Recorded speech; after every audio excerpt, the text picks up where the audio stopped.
Hi, I'm Jeff Kentor. I'm professor and chair of sociology department at Wayne State University. Hi, I'm Andrew Jorgenson. I'm professor and chair of the Department of Sociology at Boston College. And we're here today at University of California-Riverside to interview Dr. Christopher Chase-Dunn in conjunction with a special issue in the Journal of World Systems Research on Chris's work, scholarly work. And we're going to ask Chris a series of questions about his scholarly contributions as well as his thoughts on the state of the discipline. Hi, Chris. So let's get started, and let's start at the beginning. And the beginning that we're thinking of for you is how you got to find out how you got into sociology in the first place, how you ended up at Stanford with John Mayer, and so if you could start there, please. Sure. I was at Berkeley in the 1960s getting my BA in psychology.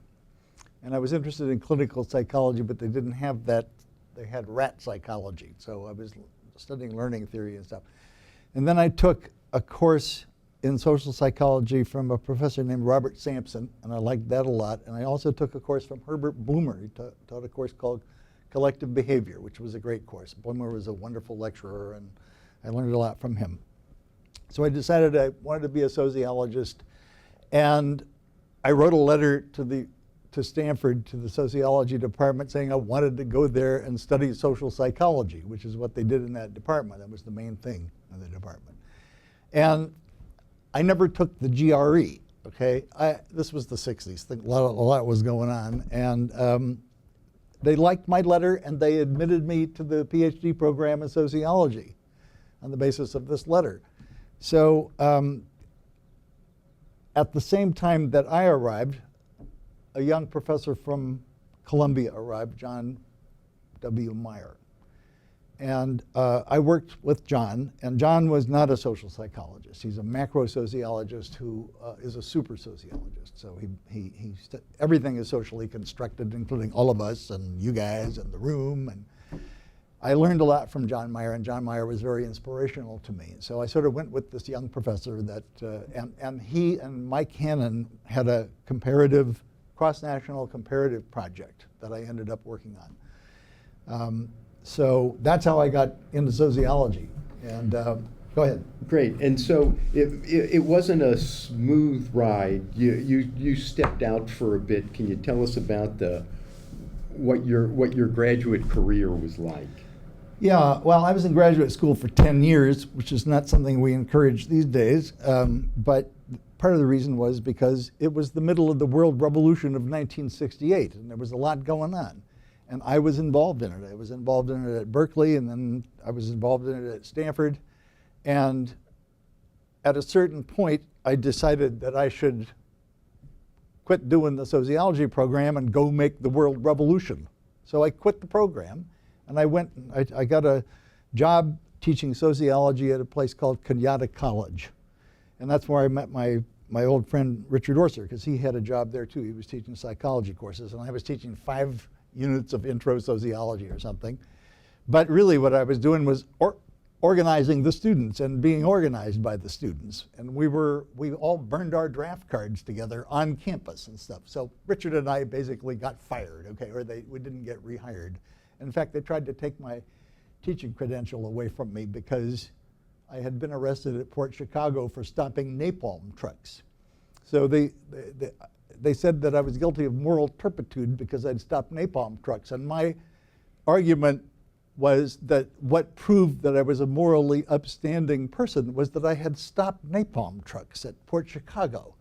Anyway, I got my teaching credential back.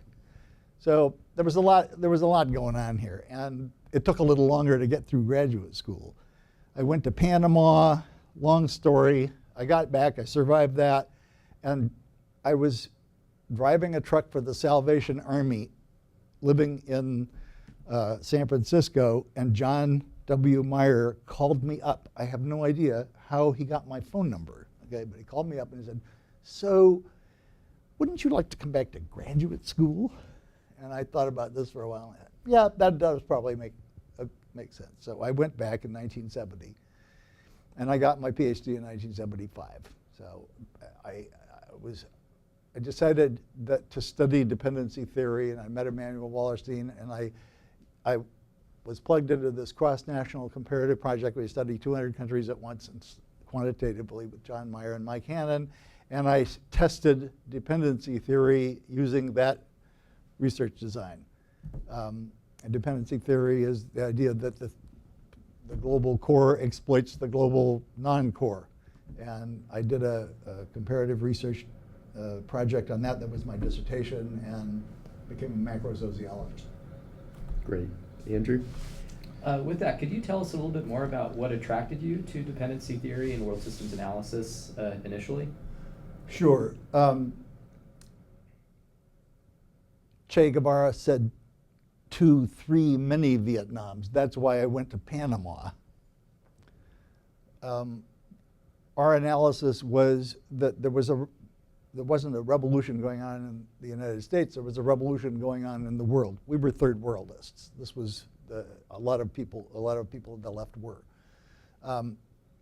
And I realized that I could use the John Mayer, Mike Hannon research design to study that, and to study core-periphery relations comparatively, using nation states as a unit of analysis. So that's what I did my dissertation on. It was something I was very involved in. We could talk about that for a long time, but do we have another question? So then to follow that up, the work that you started out with that you're just talking about, and that you're well known for, is your work in quantifying the impact of foreign direct investment on economic development and inequality. Right. Exactly. And so that was the first time where that I'm aware of where the discussion on the impact of the global relationships you're talking about were studied quantitatively from this perspective. And so your work showed that foreign direct investment in the way that you looked at it with, I think it was debits on investment income, Right. Had slowed economic growth in poor countries. Exactly. And it had an impact on inequality. And so can you tell us about that and where you went, how you started with that and how you moved forward? So my friend Albert Szymanski had done a dissertation at Columbia that was a similar research design. Basically, I did what he had done better. So I didn't really invent this idea. Al Szymanski invented it. The Columbia department was a department that allowed him to do this. He wasn't super quantitative, but he wasn't against it, and he had done something, and I basically took the Meyer-Hannon research design and did it better and had a better measure of dependency than the one Al had used. I discovered net factor income from abroad, which is an item in the IMF balance of payments yearbook that indicates dependence on how much profit has been made on foreign direct investment every year. And I coded that for as many countries as I could get in the world, and I found out that it had a significant negative effect on economic growth and was related to higher levels of national income inequality. That was the big finding, okay? That was my dissertation, and because I was at Stanford and Buzz Zellich was the editor of the ASR, I got an article in the ASR summarizing my dissertation. Yes, a meal ticket for life, okay? And then I got a job at Johns Hopkins, okay, where I continued to do that kind of work. I hooked up with my colleague and now friend Volker Bornscher, who's at the University of Zurich, and he was doing similar work, and we started working together, and we published a book in 1985 summarizing our research and other people's research on dependency theory and transnational corporations and all that stuff. And so you bring us to there, and then what followed from there was a long debate in sociology about that research, and you had a debate with Glenn Feuerbaugh, an academic debate, and that went on for a long time, and a debate lasted maybe 30, 40 years really, and so it's not over. And it's not over. Right. So where do you see it now? And where do you think it should head now? So I kind of got tired of it after a while. although because Glenn was partly right and partly wrong, and I respect Glenn. He's actually a good social scientist. He's not just a propagandist or something. We have a competitive relationship, but we actually get along and like each other. And so, we were both really trying to figure out what actually happened. We weren't just trying to do propaganda or something.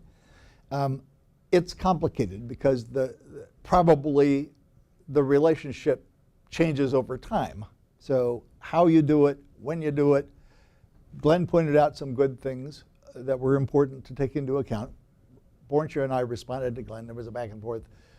This went on and on. What happened to me was I basically changed my unit of analysis. I stopped doing cross-national comparative analysis, 200 countries compared to one another, and I started studying the world system as a whole. Okay, so that became my unit of analysis. Nation states are part of the larger system, but you can also study the larger system, I figured out, itself, and you can still do it quantitatively. You don't have to just tell the history of it. You can do time series analysis on the whole system, which is what I started doing. Okay, and the idea of globalization had come up, and I did this long research project. Andrew helped me with some of it later on. I should mention, Jeff and Andrew both got PhDs under my mentorship. Jeff at Johns Hopkins and Andrew at the University of California-Riverside. So they know something about my work, and I know something about their work. I started studying the world system as a whole, changes over time in the whole system, and the focus was on the big article that came out in ASR when Glenn Firebaugh was the editor of ASR, was about trade globalization, the extent to which the whole world economy is integrated economically by trade, and how that changes over time. And what we discovered was waves of globalization. Globalization isn't something that just happened since 1950. It happened in the 19th century, and there was a little wave between 1900 and 1929, and then another big wave after that. So globalization is actually a cycle as well as a trend. So we found out things like that by studying the world system as a whole, and I did that for a while. Gotcha. Andrew?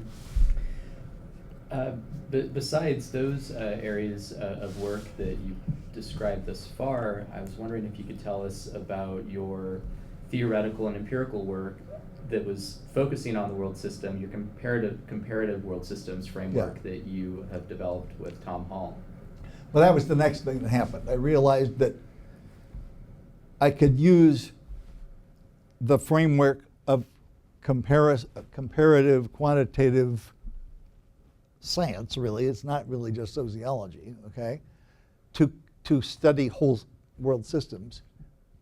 And recently, there's only one, but if you go back in time, there are more. So I could compare them to one another. And I started that project with Tom Hall. We met on a train at the ASA meeting something and got talking with each other, and we developed this whole framework for comparing world systems, whole world systems to one another. So we can now use the comparative method. We don't just have to use time series analysis of one system. And that's what I've been doing since then, since the 1990s basically. And when I came here, I founded, well, in 1994, I should mention, I founded the Journal of World Systems Research at Johns Hopkins. Salvatore Babonis helped me do it, and we got this journal going that's now becoming an official ASA journal. When I came to University of California-Riverside in 2000, I founded a thing called the Institute for Research on World Systems that I'm still the director of. And the purpose of this institute is to compare world systems, and that's what we do, and I've been doing it since then. We have a weekly research project that's had a lot of people come through it, but some people are still involved in it who were in the beginning. Andrew was involved for a long time, but my friend Alexis Alvarez, Rebecca Guim, now Rebecca Alvarez, they got married. We're involved in this project, and we're studying world systems as a whole quantitatively by using the sizes of settlements and the territorial sizes of polities as quantitative indicators of complexity and how this changes over time in basically regional world systems. And we have several cases in which we do this. I should mention my colleague Hiroko Inoue, who still works for the Institute for Research on World Systems. And we've been working on this for a long time, and it's not done, okay? I'm planning on retiring in 2020, but I got some stuff to finish up. But I can talk about what we found already if we have time. A follow-up question, if you don't mind. These different projects that you've done throughout your career, you've been quite successful at getting funding from the National Science Foundation for these different projects. And I'm wondering if you could talk a little bit about that, because that seems pretty rare for macro sociologists to successfully get funding like you have from the NSF. Yeah, I have gotten funding from the National Science Foundation. I'm frustrated because I haven't gotten any for a while, and I've been trying really hard, but it's not happening anymore. Okay, the first NSF grant I got was while I was at Johns Hopkins. Johns Hopkins is a private research university, but they don't provide faculty with a lot of resources. The idea is, look, you're 30 miles from Washington, go get your own money. So I did do that, and I went down to Johns Hopkins and I learned how to work the NSF and how to write an NSF proposal, and I got a grant. My first grant was to study national city size systems. So we were gathering data on the population sizes of cities in countries basically since 1800, okay? In Latin America, all countries we could do.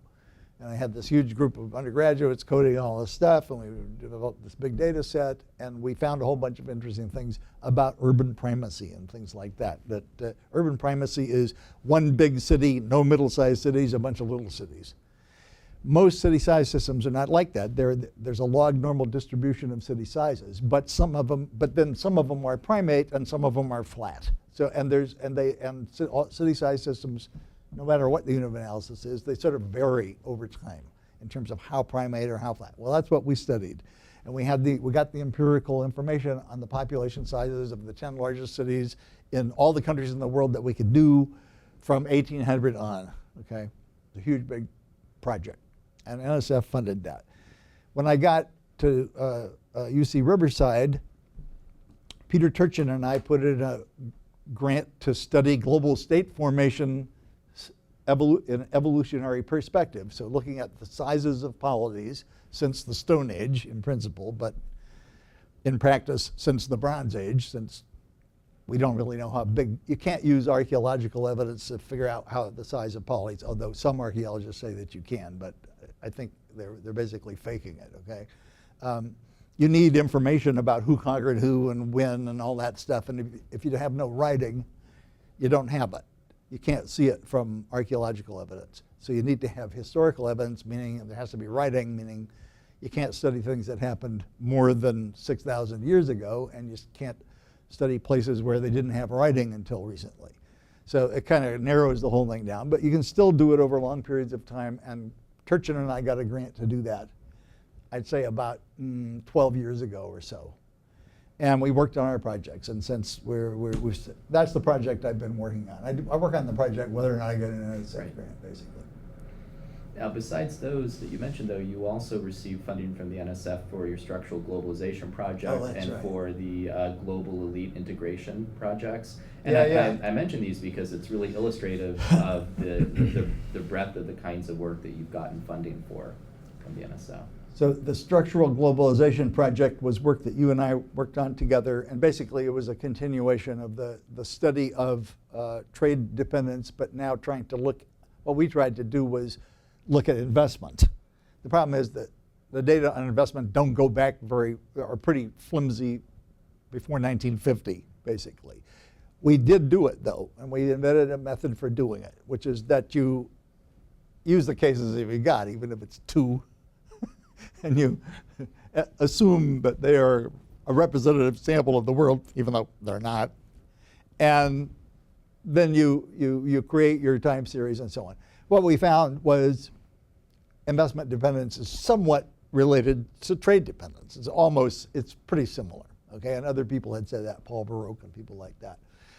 But you're right, I got an NSF grant to do that. And then I got another NSF grant with Tom Reifer to study global elite integration. And the big idea there was, bouncing off of Bill Robinson and the global capitalism people, that there's actually been a global capitalist class all along, and we were going to study it in the 19th century. And we had this big project, and Ken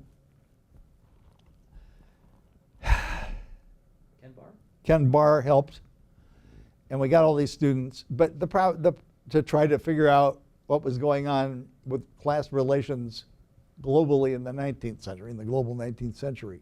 But when you read the history is constructed around the nation state. So all the students end up telling the story of Germany and the story of France and the story of Belgium and so on. So it's really hard to try to reconstruct transnational relations in the 19th century because the model of history is not that. So anyway, we ran into some blocks on that. We did manage to write some interesting articles anyway, okay? But it didn't really turn out the way I wanted it to, which was the idea that we were going to study changes in the global class structure over long periods of time. I still think that's an important task, but to do it empirically and quantitatively, or even not quantitatively, is very hard. Chris, you've talked about a number of your colleagues and collaborators, Volker Bornscheer, Tom Hall. Another colleague of yours that you did a lot of work with was Terry Boswell. Yeah. Could you talk about the kind of work you did with him? Sure. So Terry was a student of my old friend Al Bergeson, who I met at Stanford and is still my friend. Terry got his PhD at the University of Arizona and became a world system guy and was doing quantitative research on world systems. And then he and I teamed up. Actually, we went to a conference organized by a friend of mine in Havana in about I'm not sure, in early 90s, I think. So, and then Terry and I wrote a book together called The Spiral of Capitalism and Socialism. And it's a kind of cyclical view of world revolutions and the evolution of global capitalism. And we're using ideas that came out of our structural analysis of the system, but also out of studies of social movements. And the big new idea, and the idea that wasn't in my global formation book, is the idea of world revolutions, that actually social movements are cluster in time, whether they're aware of each other or not. They tend to happen during certain periods of time and then kind of slow down. So there's waves of social movements. And when you go back in history, they weren't aware of each other. But the people who knew about them were the ones at the top in the Home Office, okay, or in the State Department. So they actually were connected through the structure of the system. And the elites had to deal with this. Okay, there shit breaking out in the colonies, and that actually this is part of the evolution of the world system. That Terry and I tried to figure that out, how that worked. And we came to see the evolution of the system as a set of ways of cooling out these world revolutions. So it's like a Marxian analysis of the whole system, okay, in which class struggle and core periphery struggle and so on are part of the evolution of the system. They're causing it to some extent. And what the elites do is in response to that to some extent. So ideally, this explains the evolution of hegemony and all this stuff. Okay, US hegemony is a compromise in which this place that was not in the system and then was a periphery and then was rapidly upwardly mobile, but somewhat evolutionary part of its own trajectory, became the hegemon and then got rid of formal colonialism and substituted clientelism, which is like it but different. So that the reason why that happened was the world revolution of 1789, 1848, 1917, 1968, 1989, and what we're doing now. So these world revolutions it's kind of the social movements aspect to world systems analysis. And Terry and I did that, and we wrote this book. The book was published The same here the Soviet Union felt. No, that was my other book. About it was published in about I don't know, 1996, something like that. Lynn Reiner published it, and she's still regretting this, okay? Because the idea of socialism sort of took a bath because of the Soviet Union and all that stuff. Maybe having to come back now. Anyway, Terry and I did that analysis, and then we tried to think what a socialist world system would look like and how you could actually move in that direction. And that is a job that's not done, but we tried to do it. Terry was my good friend, and he got a terrible disease and he died. But he actually lasted a long time after he still had the disease, and we had a great time going around. Terry had this electric chair, and we went to demonstrations with him in his electric chair, and he was whizzing down the street in the rain in Portland, and he was great. Terry was a really neat guy. Andrew? So, given the breadth and the depth of all of the work that you've done, what would you consider to be your most important contributions to world systems analysis and macro social science more broadly?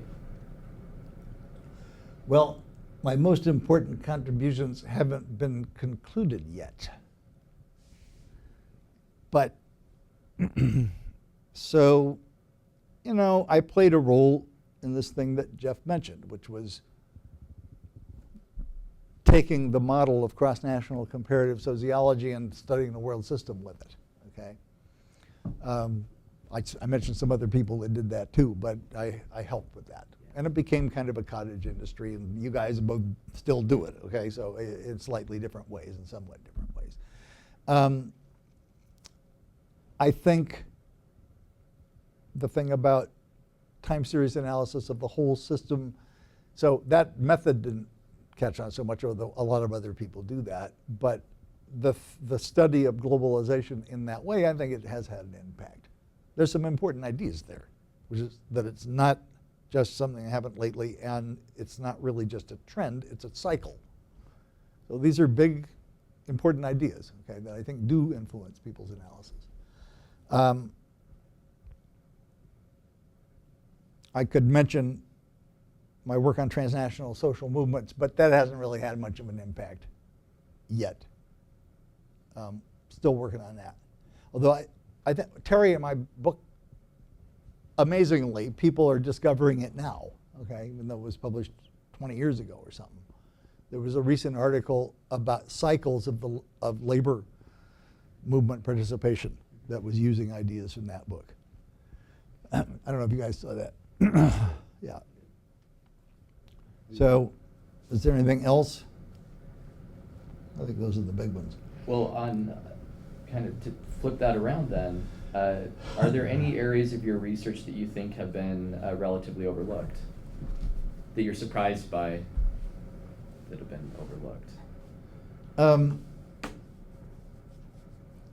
don't know. I don't pay too much attention to what people think beyond a small circle of friends and a small circle of people I really respect, some of whom don't know anything about me, okay? So there's all this stuff in social science. You're going to ask me some questions about sociology and stuff. The quantitoids don't talk to the qualitoids and all this crap. But I actually respect both quantitative and qualitative sociologists, and am a little bit a victim of this ethnic divide between the two, because actually I'm both. And some weird things happened to me because of that, like at Johns Hopkins, okay, weird stuff. The reason I left Johns Hopkins was because I could do things here that I couldn't do there. And it wasn't the administration and all that. It was my other colleagues who have all this crap. Well, he's a quantitoid, so we can't talk to him and stuff. So yeah, I think things have happened that don't really make much sense. I'm not going to moan about it too much. It wasn't the worst thing. Okay, I got attacked by an economist when I was trying to get tenure at Johns Hopkins. That could have gone very badly, but it didn't. My colleagues the rest of the faculty, the rest of the senior faculty basically stood up for me against this guy. He wanted to get me. Or I was treading on his turf and all this stuff. Some economists do that. And he was a very senior, respected economist, and he was talking nasty about me in the councils that matter, because at that place, the faculty are the ones who decide on tenure, not the administration. And it took a long time to get tenure at Johns Hopkins. I finally did it. I had to sort of manage myself mentally in order to do that, but I finally did manage to do it. But the system worked in the sense that in the end they were fair. They didn't just allow this ideologue to shoot me down, even though he was really a powerful guy. So I don't have a lot of complaints about academia and all this stuff. It's actually treated me pretty well, and I don't think it's that bad. I know that some bad things happen, but it's not. Most people are just trying to do a good job. That's what I see. And the systems, both at Johns Hopkins and here, are pretty fair.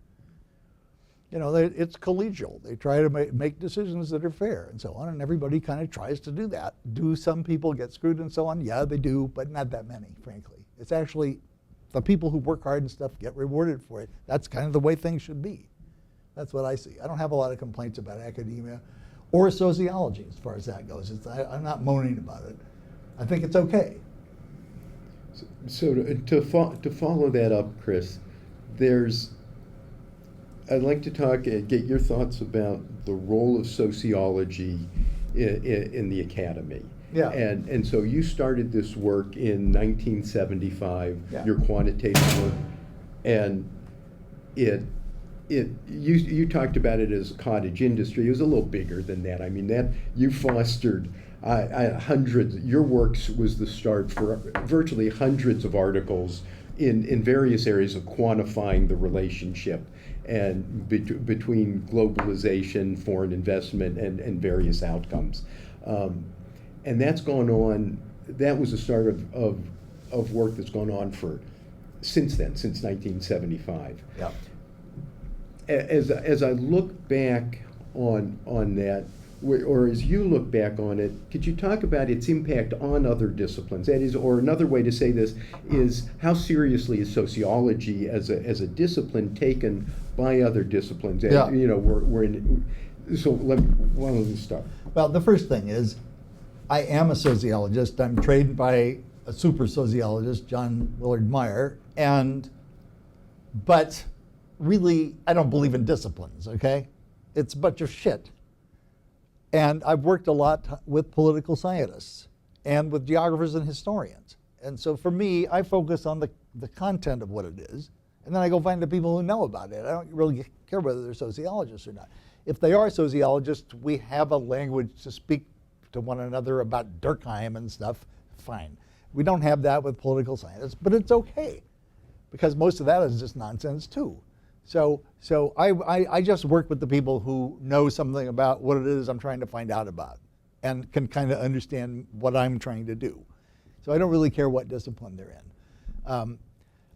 I'm not really against disciplines. I think disciplines are good. You have to train people something, and you have to have ancestors and all that stuff, and it's fine.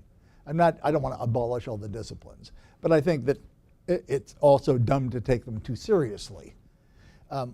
I think sociology is doing fine. It's surviving. It didn't get abolished, or there was not even a serious attempt to do it, like there was with geography and stuff like that.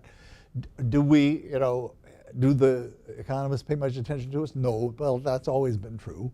The political scientists are better. I work with anthropologists a lot. They're kind of clubby too. They archaeologists I work with, I try to use their evidence, but frankly, if you're not an archaeologist, they don't really want to talk to you. It's like doctors, right? Doctors only talk to other doctors. If you're not a doctor, they're not going to talk to you. It's like, so there's a lot of this in academia. Okay, is it a problem? Well, no, because you can get around it if you want to. You have to make a big effort sometimes, but usually, if you do make a big effort, it pays off. Not always, and I agree. That's irritating. Okay, I've been trying to get entomologists to talk to me here, but they won't. I'm not an entomologist, okay? I'm interested in ants. Ants are pretty interesting. They have societies and stuff. I'm trying to figure out how this happened 30 million years ago. And I was trying to get entomologists to help me figure this out, or at least tell me what to read and stuff, but they won't talk to me. So, okay, so what? Academia is all divided up into these little groups of people who only talk to one another, and that's kind of unfortunate, but it's not really that terrible. In sociology, sociology itself is a big tent. It's not one thing. It's several different things, and we should all recognize that. We've got most people come into sociology because they want to save the world or get rid of inequality or something like that. That's our student base. That's why I did it, okay? We can't ignore that, and we shouldn't punish them for it. We should try to turn them into social scientists, basically. That's what we can do. We can do it, okay? And we need to show them how to do it. We have useful skills. They can do research. Teach them how to do it. Don't fight with them all the time. These different things that go on within sociology generate a lot of conflict and stuff in departments and all that. My attitude is, hey, you know what? It's always been multiple things. I tell the students I want to be both Talcott Parsons and C. Wright Mills. I don't see a problem with that. It's because I'm a Maoist, okay? I think there are contradictions and it's okay. You don't have to ignore them. You can do more than one thing. That's why we have a brain. That's the difference between us and the flatworms. So if you want to be both C. Wright Mills and Talcott Parsons, go for it. There's no reason why you can't. You can do both, and I do both. Okay, I'm going to a big demonstration on Saturday, and I'm both participating in it and observing it. And I'm hoping I won't get killed because the Proud Boys are coming. But the Proud Boys, they're not the black shirts and the green shirts and stuff. They don't wear shirts. Oh yeah. So, fascism. I'm reading a whole lot about fascism because fascism is not exactly the same, but it's something like that is happening again. And I'm trying to understand what happened before in order to be able to compare it with what's happening now.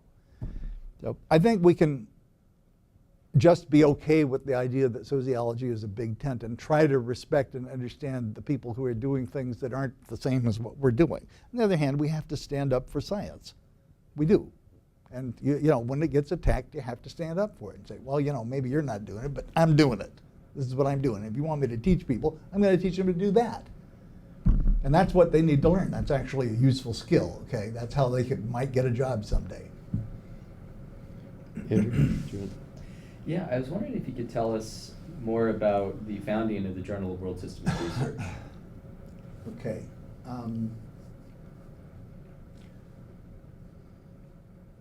The internet was taking off. I started something called WSN, the World System Network. It wasn't CSN, it was WSN. And it was just a listserv, okay? But you know, email is just a more convenient way to communicate, isn't it? And then I realized, you know, electronic publishing, this is kind of going to happen, all right? So I founded an electronic journal in 1994. Salvador Babones and a bunch of other graduate students helped me do it. And at first it was way clunky. I mean, I don't want to get into the details, but you know, it was all ASCII files, ASCII art and stuff. Okay, you know, a representation of the Earth in ASCII art that moved, you know, across the page. It was cool, and it was free, and in principle anybody could use this, and we just kind of did it, and it was a success. A lot of people were interested in this. It was risky for them because this was a startup, as we say. But it kind of took off, and we worked hard on it. And our attitude was, don't worry about format and details and all this stuff. Focus on content. Just get good articles and publish them. And it's archived, it's free, it's available to people in the global south for nothing if they can manage to get to the internet cafe.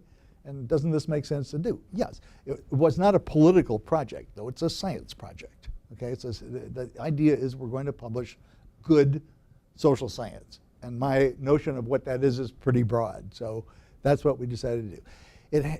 It should be relevant to the world system perspective in some way, but we were pretty loosey-goosey about that. Okay? We're not going to tell people you got to There's no party line anyway, and then so if it's at all relevant, then that's fine. And the question is this good stuff, and is somebody interested in it, and can we get reviewers and all that? Because we did it as a real academic journal. We had reviews and stuff. So I learned a lot about the publishing world there, and I'd already learned some because I founded some series at Johns Hopkins Press. So I was becoming an editor. Editors see the world in a different way, let me tell you, okay? They're going to correct your punctuation, okay? Oh, yeah. And it's hard, after you're an editor for a while, it's hard to read anything for its content, because all you're seeing is all the fucked up punctuation. Oh, excuse me, I shouldn't say fucked up, probably, right? That's probably a problem. Is fucked up a problem? We'll find out. Just keep going. Sorry. Well, you're the one that clonked into the bookcase. All right. What was I talking about? The journal, yeah. Cut. Just kidding. All right, we'll take that part out.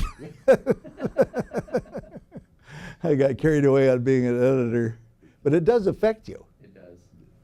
It affects the way you look at everything. Yeah. Are we rolling? Okay. Okay. What's your next question? What do you see as the future for world systems theory or world systems perspective? Yeah. Well, you know, some things that have happened or not happened, some things that have happened are good, other things are not so good. So it's kind of a mixed trajectory as a school of thought. I mean, the big one was Giovanni Arrighi died. What the hell? How dumb is that? But we really can't blame him. I mean, he had cancer and stuff. But that was a big hit. Because frankly, he was the guy who was sort of really carrying the ball. And now I don't know who's carrying the ball. Okay? I really don't. That's disturbing. But I'm less concerned about that than my own little project, which, if it works, is going to be the answer to the whole thing. So what I'm going to do is use the world systems perspective to devise an explanation for human sociocultural evolution. That's what I've been working on since I got here, at least. And I can kind of see the light at the end of the tunnel. Okay, it's not done yet, but I can see it. Every once in a while it flashes by. So I think I'm moving in on it. I call it the double helix. That was kind of a cool title, don't you think? Yeah, it's the big thing model, in a sense, that connects things that haven't previously been connected and isn't so complicated that everything is in there. It's not a bowl of spaghetti, okay? It's more structured than that. So I think there's a possibility that could happen. And I ideally like to get it done in the next couple of years, but I'm not quite sure it will be done in the next couple of years. I've been working on the empirical details, in a sense, okay, with all this stuff about the analysis of the growth of cities and the growth of polities. I mean, what we've done is develop a method for being able, there's a lot of cycles, but being able to find the instances that we call sweeps, changes in scale, and then identifying those as events. And then those are the events that account for the long-term trend, which is more complexity, more hierarchy over the long run and greater size. Okay? So these are quantitative indicators of their proxies for complexity, basically, sociocultural complexity. And they're not measures of inequality, but they're related to it, because when complexity goes up, inequality goes up, as Herbert Spencer noticed a long time ago. Anyway, I think we're working on honing in on an explanation of that can be tested. And we have been testing it, but the next step is to do the model. And it's basically the model I already did with Tom Hall, the iteration model, plus an internal thing. And for that, we're going to use Peter Turchin's notion of the secular cycle that that he developed and put the two together. The reason why I think that's going to be it is because when we developed identified the cases of upsweeps of both city sizes and poly sizes. And then we went to see if these were semi-peripheral marcher states or not. And half of them were, but the other half weren't. So there's an internal thing that generates upsweeps. You can't explain it all by world system relations. There's something going on within polities too. And I think it's a secular cycle that Turchin hammered out, okay? So the job now is to put these two things together and have a multi-level model. I know that's complicated, but that's what we're going to do. And then that has empirical implications, and we have to tweak both of them because there's both overlap, and then they're sorting out which things operate at which levels and all that stuff, and which things operate at both levels, and getting all that straight. So this is what we're working on. I proposed to give a paper somewhere, maybe at the ASA, on this. So, yeah, Hiroko and I are working on it, and my whole project is kind of, it's one of the things we're doing. So if that works, we cracked the code, baby. Yes. All the sins are forgiven. Well, Andrew, anything else? Well, is there anything that we haven't asked you about that you wanted to discuss before we wrap this up? So, I said the thing about John Meyer. Did I tell you that he saved my life? No. Yeah, it was the phone call. Yeah. I was driving a truck for the Salvation Army. Yeah. Try that for a while. And John Meyer called me up. So he saved my life. I owe my life to John Willard Meyer. He was a great professor, and he actually cared about his students. What the hell? Enough to figure out what my phone number was long after I'd left graduate school and call me up. So that was big. Oh, I won't forget that one. There's a bunch of stories I didn't tell you about what happened in Panama and the trip to Panama and all that stuff. Okay, that was pretty hairy. I learned a lot from that. I was the California revolutionary, in Central America. And I had read a bunch of books in English. My Spanish isn't even that good, okay, about development, and I was going to Mexico and to Central America and trying to figure out what was going on politically, and I told you why I went there. 2, 3, many Vietnams. Oh, and I was married to I haven't told the family story, I don't know, but it's actually connects sometimes. I was married to a Panamanian woman who I met in San Francisco. So we went to see her family in Panama, and I looked at a map and I thought, there's a canal there that connects 2 oceans. So if we're going to do Che Guevara, wouldn't that be cool? This is 1969, all right? So away we went, and in a Volkswagen bus that was painted green with a big red star on the front of it. We're driving through Mexico and Guatemala and Honduras, and oh my God. Anyway, we got there somehow alive. And then I started organizing demonstrations on the Canal Zone to stop the Vietnam War. Well, that didn't make me too popular. So the Panamanian CIA and the people at the embassy and so on kind of got on my case, and they were like hiring people to mess with me and stuff. But actually all that went pretty smoothly. Oh, and I met a guy. I was trying to make contact with the guerrillas in Panama, okay?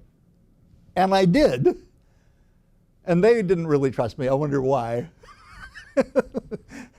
Who is this guy? Really? Oh, man. I was way over my head. And everybody was smoking Panama Red and all this stuff, okay? It was like, it was the 60s.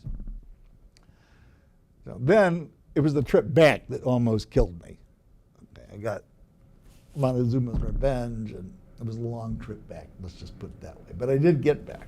I was very happy to be back in the States by the time I got here. And we're all glad you made it back. I know, too, because you created a lot of and then my careers. later, I got to tell this story. My friend Al Bergeson would then badger me about, we shared a trailer at Stanford, okay, after I'd come back to graduate school, and we would get in fights about all kinds of stuff, because we always did. And then he would say, you know what, if you were really a revolutionary, you'd be dead. And when he said that, I took a cup and I threw it through his window in his office. And then we all had to pretend like we didn't know how the window got broken. Oh, God. Yeah, well, anyway, we lived through the World Revolution of 1968 somehow. But, you know, it's still with us in many ways. I mean, I wish it was a more uplifting story, because it's just a case of, you know, not knowing what the hell was going on really, and having all these urges and ideas and trying to do everything, but, you know, in the end it was just a bunch of stupid stuff. That's what it comes down to. It's not a very inspirational story, but it is what happened. So the good news is I kind of straightened up and I went back to school and I got into sociology, and sociology saved my life too. John Mayer saved my life, and so did social science. So it worked out okay. But you know what? I should have never gotten back from Panama, really. So everything after that is a gift. That's how I feel about it. Well, Chris, thank you. Thank you not just for the interview, but for my career. And And Thank you for my career too. And a lot of people feel that way. So thank you very much. And we'll look forward to round 2 of this interview in 2020. Okay. Maybe we should take that now.